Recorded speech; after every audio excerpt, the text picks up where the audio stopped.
It's time to, speaking of psychological, turn to our guest, Nozomi Hayase. She is a liberation psychologist and a journalist. And I want to turn to her. First of all, before we get into the psychology of Bitcoin, I want to ask you about what you feel about the psychology we're seeing out in the streets. Is this a sort of a rejection of the elite message, of the institutions? Are people just like no longer have faith in their institutions? Okay, so what I see happening on the street, for instance, the people's reaction to this crisis of institutions is simply a projection about what has become so dark within themselves, which are the part of our human nature that are condemned in our society. And as you guys talked about program of inflation and how the central bank controlled the system, really created this inflation. And then as a result, what we have is we have become fake. And the reason why that we have become fake is because we are completely divorced from nature. And then what I mean by nature, it's human nature. And our system, this Western civilization that we created, and you know, to be more specific, that now what we have is Western civilization become basically synonymous with civilization. We only have one civilization currently, which is Western form of civilization. And this civilization is, you know, has not been founded on the origin of the species as Homo sapiens and our human nature. And the part of the program is really that, which I think Bitcoin really provides a solution to, is that we have condemned part of our human nature, which are impulses for aggression, violence, and the egotistic satisfaction, our tendency to seek for egotistic satisfaction. So throughout the centuries, of course, people try to find a solution to somehow tame this beast or this instinctual part of ourselves. And then their solution was simply just suppress them, deny them, or put the restraints on them so then we can actually evolve as a civilized man. And then in fact, the interesting thing about it is, of course, one of the aspiring psychologists, Sigmund Freud, he wrote an essay in 1930s called The Civilization and Its Discontent. And in that, he basically said, somehow the civilization requires us to renounce our individuality. Civilization, created the cage kind of and make us suppress our desire, whatever, the pleasure-seeking activities. So that was already the issue that was identified by one of the psychologists. And Freud, of course, was very much influenced by Darwin. And as I said, which I'm going to maybe explain a little bit more, that Satoshi's invention and Bitcoin really solved this problem. Nozomi, you bring up a couple of points there. One is suppression of human nature. And then the second one is the rise of the fake. So the rise of fake is pretty new.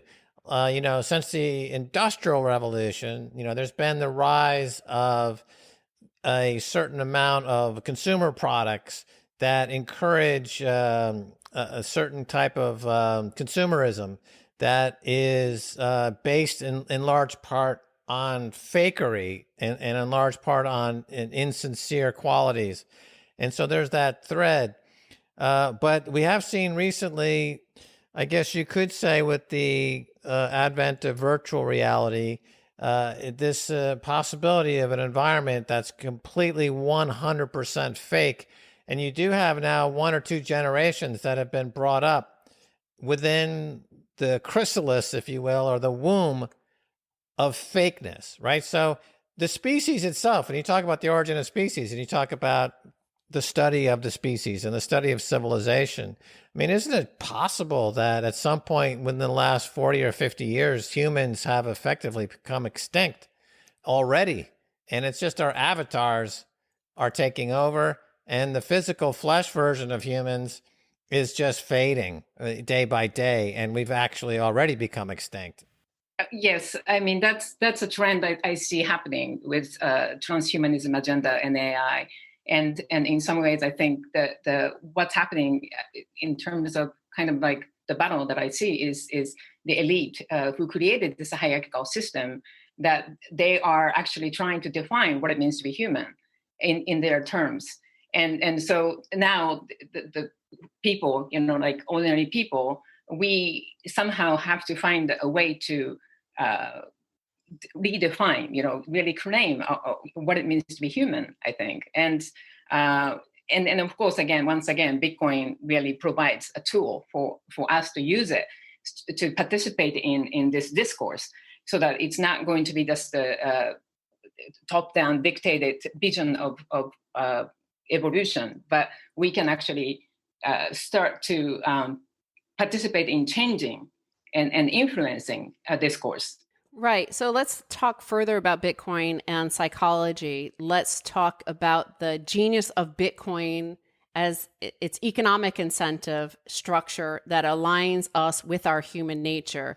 On Orange Pill, by the way, one of our theses is that we are possibly entering a renaissance. It's up to us if we want it.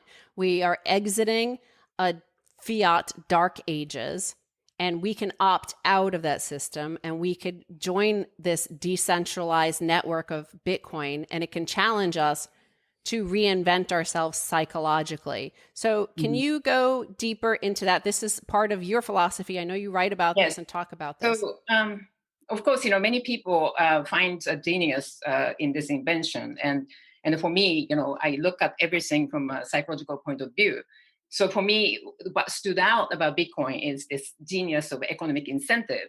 And what I mean by this is that, somehow the self-interest, the value of self-interest has been suppressed, has been condemned in the current civilization that we have, because of the Western construct of morality that is based on the idea of monotheism, and that created the what we have is the Judeo-Christian tradition that created the radical separation of good and evil, and it's created a dualistic morality. So what is defined as good, whatever good is, and what is defined as evil, and it's kind of created the huge conflict and the battle, light versus darkness, good and evil, and all those kind of spread the values into kind of place them into a position to let them fight against one another, and one of the value that has been suppressed, as I said, is value of selfishness. And somehow in the Judeo-Christian idea that all those kind of a savage-like nature, we all are like, have this instinctive part of ourselves, which is very important. It gives important foundation for us to survive. But it's kind of like throwing the baby out with the bathwater. Just deny and suppress, just to lock this beast up, and so that we don't have to look at it. So, and then with it, I think we have kind of thrown away all our, what makes us human. All of those competitive part of ourselves, risk-taking behavior, courage that create courage. All of those foundation that create virtue.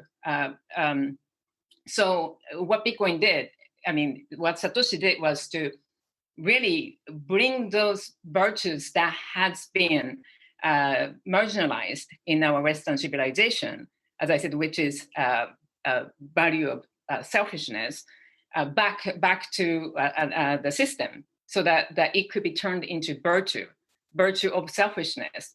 And then upon this selfishness, only the value of altruism can be built. So that one hand, selfishness and altruism have been kind of pitted against each other, as if these contradictory part of ourselves that somehow like we have to take side. But that's not the case. And Satoshi found a way to reconcile those two conflicting values, and then be able to say, out of selfishness, only out of selfishness, we can build altruism. We can rise higher as a species. So that is, to me, that is a huge, discovery. And then, as I said, it's the battle between good and evil, and dark and light. And again, the Bitcoin is dark coin. Basically, it's darkness, and this Judeo-Christian idea of light, the fight between light and darkness, and that created the whole kind of holy war, and then also ideological battles. And this ideological battle that we are seeing is actually happening within ourselves. So it's, in order to actually create a peace outside, we have to end this internal war waged against us. It's the war about human nature, and then we, each person, have to reconcile this schism of good and evil, so then we can attain peace. And then so for this, I think Bitcoin, Satoshi provided, the invention of Bitcoin provided a way for us to actually do this, to solve the problem of evil that we created out there through our suppression. And then again, when I discovered this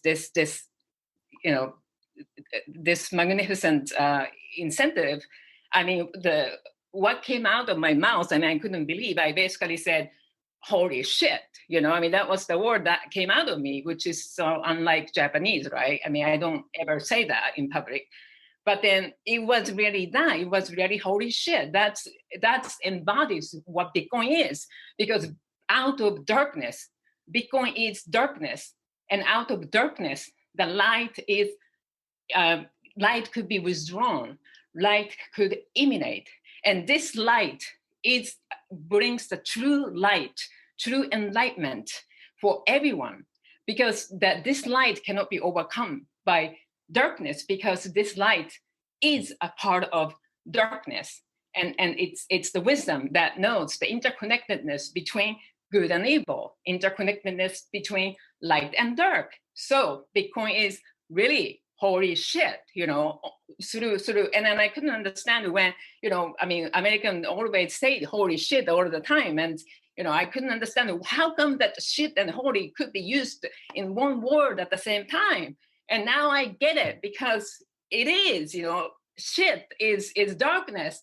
Shit is something that we condemn, right? That something that we think dirty, something that we want to, push away, we don't want to look at. But then out of this something that became so dark, something that is so, condemned, only the divine, only something sacred can be made. So that's why Bitcoin is holy shit, and it differentiates itself from all the shit coins out there, because all the shit coins are not holy, right? And Bitcoin is really holy shit. So, and then, because your show is orange pill, so, probably you want me to pick a color of orange as an alternative, but sorry, but, Bitcoin's color is black. Bitcoin is black because, out of the black is the origin of all color. And out of this blackness, the orange exists, blue exists, red exists, all color could exist. And then of course, the black requires light and black, the mother and the father, and then the black is the mother of all, and the light is father, which we have seen in Western civilization, this Western, European ideas of crusading the Christians' way, and trying to civilize, trying to enlighten, and then the problems that we see in the world. I mean, that's all about men trying to, bring democracy, trying to fight against terrorism, right? And then try to, somehow civilize people in Iraq and Afghanistan. That's what we have seen in the WikiLeaks publication of Collateral Matter video, right? We have seen American soldiers going to, the Middle East countries, oil-rich, resource-rich countries, trying to democratize these people, trying to civilize these people, because they thought that somehow that they are primitives or whatever, right? I mean, the same thing that Anglo-Saxons, our European settlers have done with Native Americans here, because they thought that they are savages, that they need to be civilized. But so it's so that's the father, that's the light of father, that trying to civilize, trying to enlighten the world. And sorry, they failed it because they didn't have a mother. Their light was not real enough. Their light created more darkness out there. And now we have mother coming back with Bitcoin, and Bitcoin is black, but out of that blackness, out of the darkness, true light could be created. And that light create new enlightenment, new cycle, ending the old cycle, and then we will create a new cycle of enlightenment. Right. Yeah. Well said. I'm dying to read the transcript of that, because there's so much packed into it. I guess what I wanted to just focus on for a second, would be like under the category of paradox, Bitcoin paradoxes, and there are many of them. To go back a little bit to what you were saying there in terms of the incentives of Bitcoin and the magnificence and the glory of self-interest. In other words, self-interest is a human trait, part of the human nature that you speak of, and that where Western civilization tends to try to tamp that down, as well as we see politically movements like socialism and other types of collectivism try to tamp down this idea of individual self-interest. And we see the problems with that. But in the case of Bitcoin, because that human nature is expressed in a form of money, hard money, that is enjoys some properties. One of them being, this is the first time in history where we've seen a separation of money and state.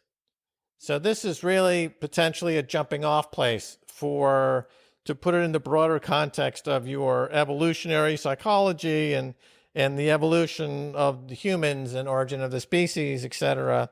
The fact that we have this separation of state and money, with the hard money, with absolute scarcity, which not even gold has absolute scarcity, is this then to get around the paradox of this? Because the idea of self-interest, of course, can be easily misinterpreted, and we have people engaging in wars in what they perceive to be their self-interest, right? So that term there's a paradoxical relationship involved here. But what I'm hearing, what you're saying here, is that the self-interest part of our human nature, which is an inalienable part of our human nature, can be preserved with Bitcoin. So I guess the question is this attribute of Bitcoin, that it is separate from money, separating money from state, and this is the first time in history this has ever happened, is this, in a broader context, on an evolutionary context, is this a quantum jump, let's say, or an evolutionary leap for our species? And in reference to my comment earlier about the humans being extinct, maybe perhaps this is in a rebirth. The term Stacy uses quite often, the Renaissance, or you've used the term Enlightenment. So is this both the death and the rebirth of our species and our collective unconscious, to use a Jungian term? Are we at this very key point? And it's a physical sociological, psychological, political, and cosmic. Quadruple, quintupling witching hour going on here. Is that understating the fact, or is that really what's going on? I mean, that's correct. I mean, you are so right. I mean, this is what's happening is right now, important time of transition, I say. And this transition has to be, through each person's making decision. And then this decision has to be, I strongly feel the choice, has to be informed one, that the people have to be informed about what's happening so that they can actually have a choice. And speaking of separation of money and state, I think it's important to understand that money it's just an instrument. Money is a tool, and its functions to promote certain narratives that defines what it means to be human in some ways. So that's why we have in the United States, for instance, we have the First Amendment. But the First Amendment, of course, we only often talk about freedom of speech. But what's prior to freedom of speech is, of course, freedom of religion. Freedom of religion is the most important thing. And then out of which is the freedom of religion is the moral values that each person has a choice. Each person has to be free to make their own, his or her own moral decision, moral value. And then that foundation through which basically we have freedom of speech, freedom of assembly, or other freedom emerges, that has been denied. So, Mike Pompeo, interestingly, earlier this month, I think he talks about the commitment or importance of religious freedom in this country. And that he, Mike Pompeo, as you know, that he's the Secretary of State of the Trump administration, the former CIA director. And he said that, it's important for us to have religious freedom and honor our Judeo-Christian tradition. And then again, Judeo-Christian tradition does not define what it means to be American, does not define the identity of Americans. But here, again, I mean, he stripped that term, like the tradition as American, right? So then again, we will come across again the monotheism thing. So that the freedom of religion in this country meant as freedom for Christians. And it denies all other type of religions, all other type of moral values again, right? So that's, I think what's happening with Bitcoin is Bitcoin allow us to really enables the fundamental right of religious freedom. And when I say religious freedom, it's our ability as species to define define our own values, what defines us as a species, and which part of our human nature that we want to nourish, we want to pass on, and which part that maybe we decide that we don't want to have one. And so that's definitely what's happening. It's a spiritual, it's a deeper battle that really changes our face on this planet. I mean, it changes, like you're saying, that we could be extinct. Humanity as we know it we might not exist, but it's up to each individual to decide, to make that choice, and whether we would actually have a say in it. That's just that's what we are facing right now. Well, let's go a little bit deeper into that, because a lot of people enter the whole Bitcoin space today thinking, okay, this is a get rich quick scheme, and right. I'm going to become super wealthy and blah blah blah. But at its origin, it's cypherpunk origins. Yes. Wasn't the aim about a sort of enlightenment, about know thyself, about become your privacy, who you are as a unique individual human, right. and to protect yourself, that keep that self to yourself, keep it from the corporations. The cypherpunks were very against not only governments, but also corporations gathering up all this data. They understood what the internet could do. It could liberate, but it could also enslave. So, let's go into that, because I know you cover the cypherpunks a lot. But also when you mention enlightenment, tell us what Satoshi Nakamoto actually means in Japanese, because, you know, the French Enlightenment, many say it was sparked by the Denis Diderot's encyclopedia, which was published between 1751 and 1766. And that was literally like the book of knowledge, the enlightenment within the book. And it did, it triggered the revolution. Right. So tie all those together. Yes. In Japanese, I mean, Satoshi Nakamoto means, Naka means inside, and moto is, it uses a Chinese character that has meaning of a book. So inside a book, right? So for me, I interpret it as a book of nature, and perhaps it's science, because computer science, right? It's a science. So inside a book, maybe there is a wisdom that could enlighten the world in a true sense. And as so I think that's how I see it. And so it's about wisdom, I think. And then speaking of cypherpunks, you know, cypherpunks, the Bitcoin is still cypherpunks' holy grail, you know, and the cypherpunks was very much concerned about civil liberties, and their foremost interest is to enable untraceable digital cash. So they're really interested in making sure that we have right to privacy, we have right to free speech, for instance. But it's important to understand that freedom that they talk about is just a precursor to something higher. So the freedom is actually one thing, but we will actually move beyond freedom. Freedom is important because only on the foundation of freedom, we can develop a capacity for love. So the whole vision, in my opinion, as I see it, the vision of Bitcoin is love. It's to create, develop a capacity, allow us to develop capacity for love. You know, so that's, and then I described why freedom is important.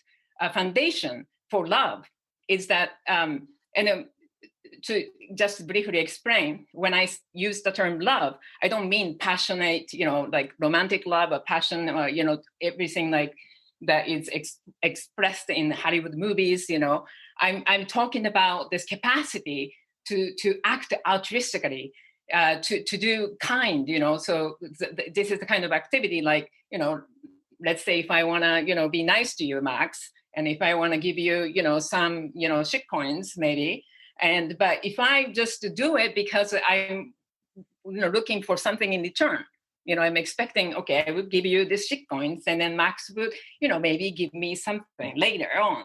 That's not love. That's not altruism, right? I'm doing it because I'm calculating, I'm thinking, expecting something from you, right? So the act of love, when I use the term love is maybe highest form in some ways. It's altruism. You do things because you like to do it. You love to do it. You do things, you know, even though you don't get anything in return, right?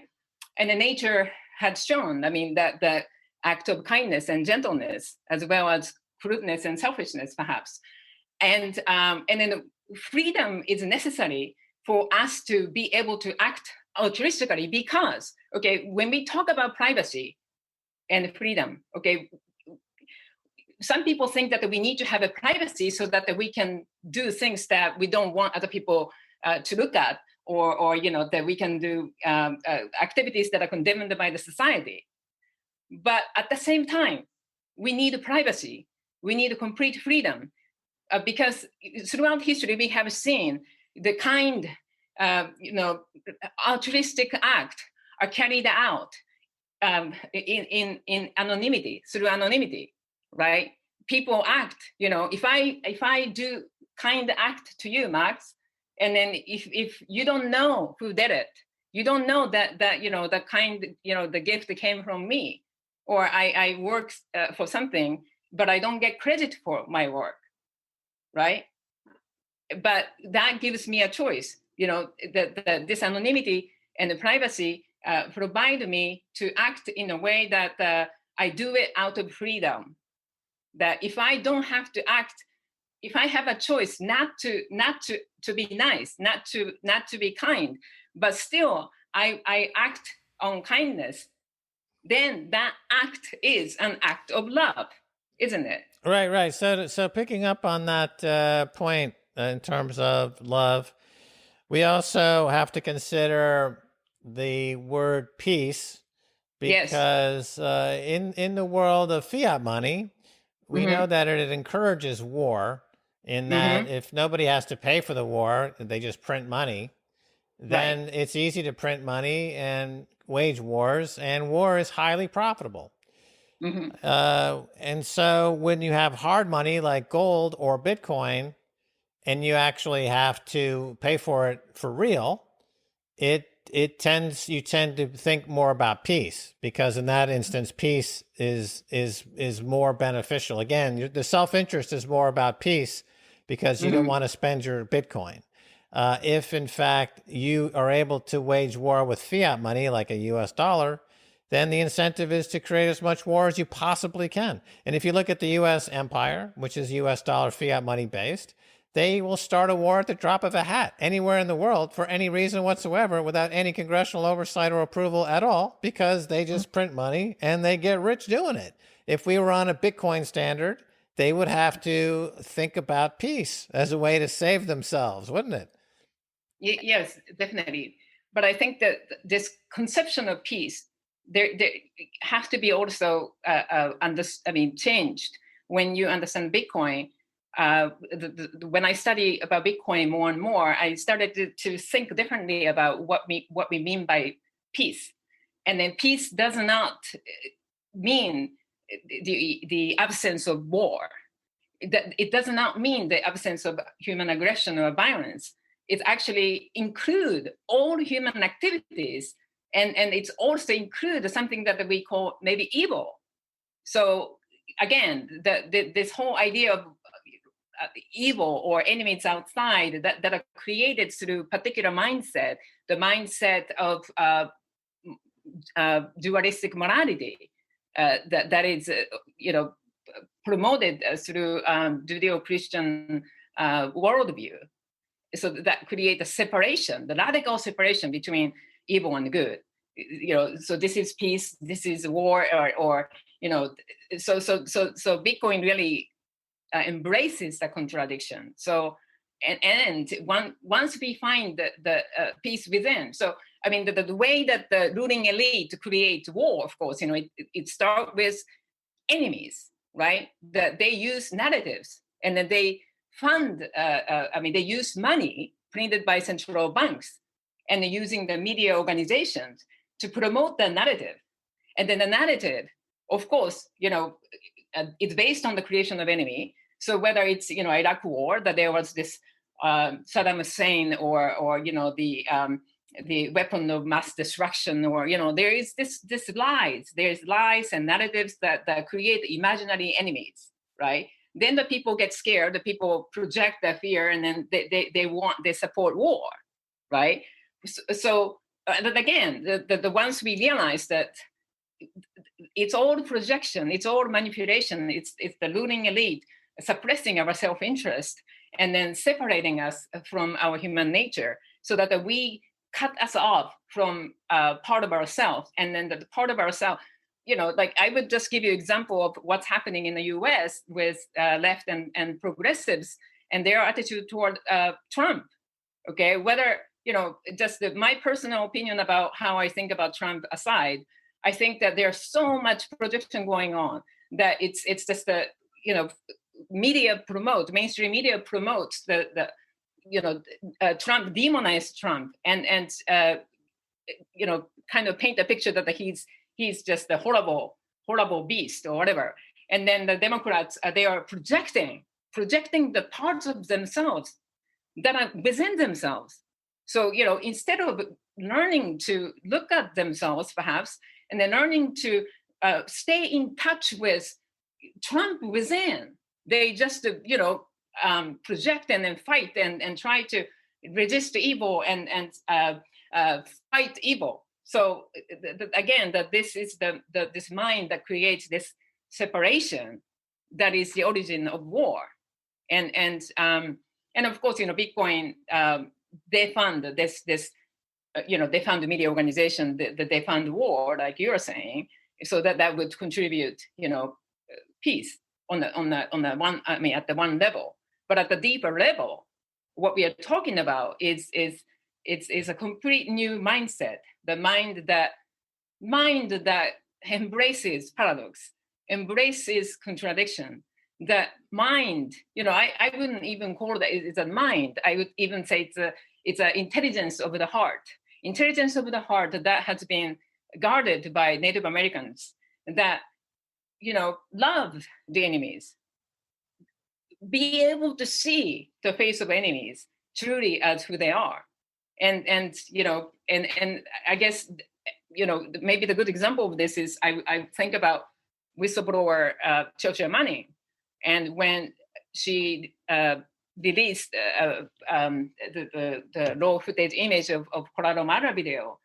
I mean, that's when she actually saw the people, the Iraqi people, and those who are demonized, who are characterized as our enemies. She was able to see them as just humans like us. And that is the intelligence of the heart. That is the thing that actually help us to end the war. Well, okay, that's pretty amazing. And I want to point out, of course, that the Renaissance, one of the most famous artworks of the Renaissance that all of the Renaissance artists painted was Venus, who was the goddess of love. That was Aphrodite in Greek mythology, or Venus in Roman mythology, and that was the goddess of love. Of course, one of the images that we saw in the U.S. Uprisings happening at the moment was Naked Athena, happened up in Portland. If you remember that image, yeah, Naked Athena right there. And Athena is the god of war, the goddess of war. So, whether or not we're going to have an enlightened Renaissance or the opposite, an unenlightened Renaissance, is an important issue. So, one thing very overlooked by all of these young radicals, activists out in the street is Julian Assange. Yes. And I know you've had a very, very significant role in trying to bring attention to his situation and his plight, as he's, just a political prisoner, really, in London. So can you tell us, give us a latest update on that? So Julian Assange has been charged with 17 counts of espionage related to WikiLeaks 2010 and 11 publications. This is all about the U.S. wars in Iraq and Afghanistan, embarrassing U.S. diplomatic communications, and evidence of torture in the Guantanamo Bay prison. And he is now imprisoned in London's maximum security prison. And he would face 175 years in prison if convicted. So here, what we are talking about really is the U.S. government's criminalization of journalism. And what is at the stake is really the press freedom everywhere. So it's important for us to be informed about this case and show support and stop this U.S. prosecution of publisher. And his extradition hearing is due to start on September 7, which is, a week from now. And there are a lot of things that the people can do. And first, of course, it's important to inform ourselves about this situation. And I would just give you some links. The don'textraditeassange.com, don'textraditeassange.com, which is the the WikiLeaks, the official campaign page, and also defendwikileaks.org. You can donate. You can make donation with cryptocurrencies. So please get involved. Thank you. Oh, well, thank you so much for that, Nozomi. I know it's an overlooked situation, and we're so self-obsessed with our own individual problems and our conspiracy theories being pushed on the various cable news networks. So thanks again for helping to enlighten the audience. Thank you for having me.